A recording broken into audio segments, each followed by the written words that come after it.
Adrien Baki, fondateur de la compagnie Chibisoft, Chibi Phoenix. Comment va votre compagnie cette année, 2024?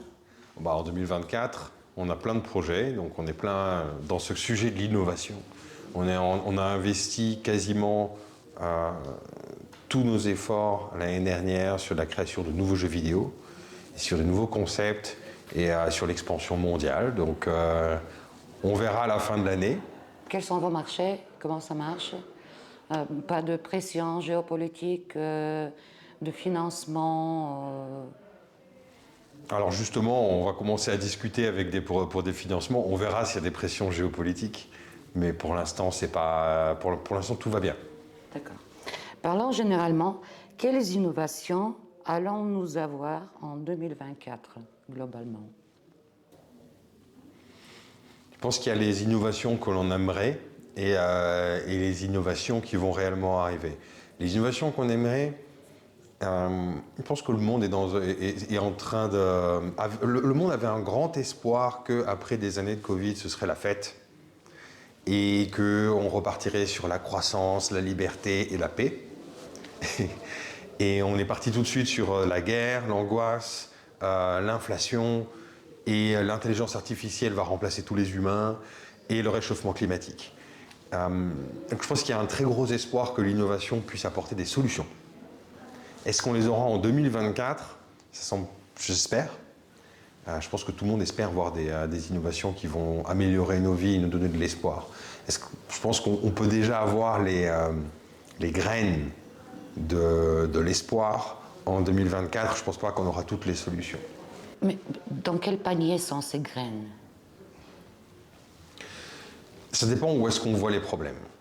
Si on parle de réchauffement climatique, qui est un vrai problème, est-ce qu'on va voir des innovations qui vont nous permettre d'avoir un air plus pur et d'avoir une énergie plus pure et de mieux optimiser nos ressources?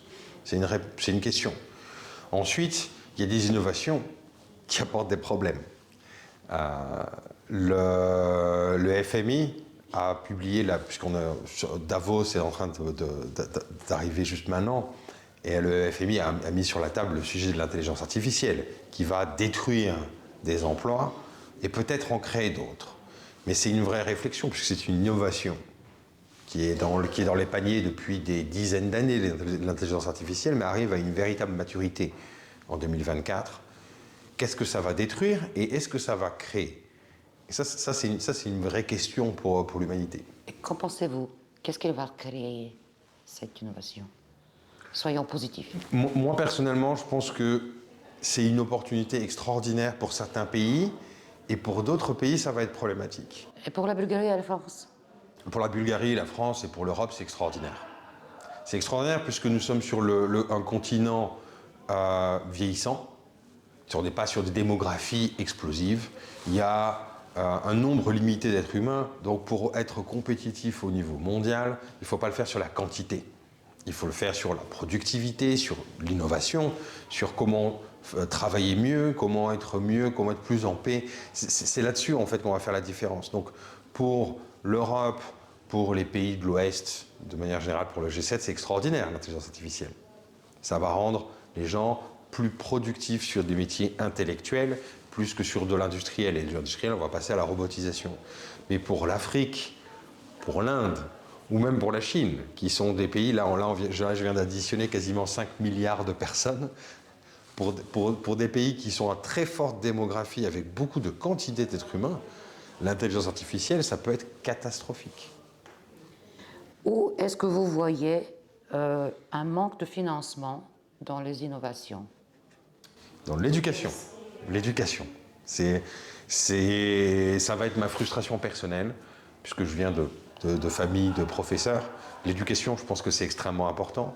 On parle d'intelligence artificielle adaptée à l'éducation, ça pourrait être extraordinaire, mais ce n'est pas encore fait.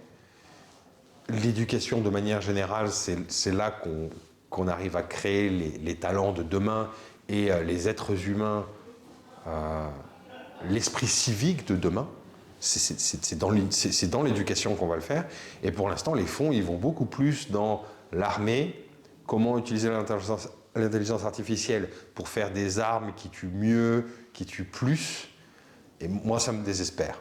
Et donc, quel aspect spécifique de l'éducation en échangeant des, je sais pas, les libraires avec l'intelligence artificielle ou les profs ou intégrer l'AI dans le processus de pension.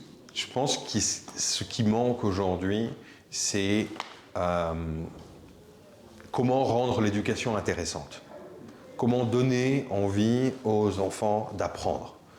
Et ça, on le voit, si on force un enfant ou à apprendre quelque chose, ça, on va avoir en général des moins beaux résultats que si on rend l'éducation amusante et qu'on arrive à rendre un sujet passionnant. Et ça, le numérique, le jeu vidéo est capable de rendre l'éducation amusante. C'est le concept du jeu.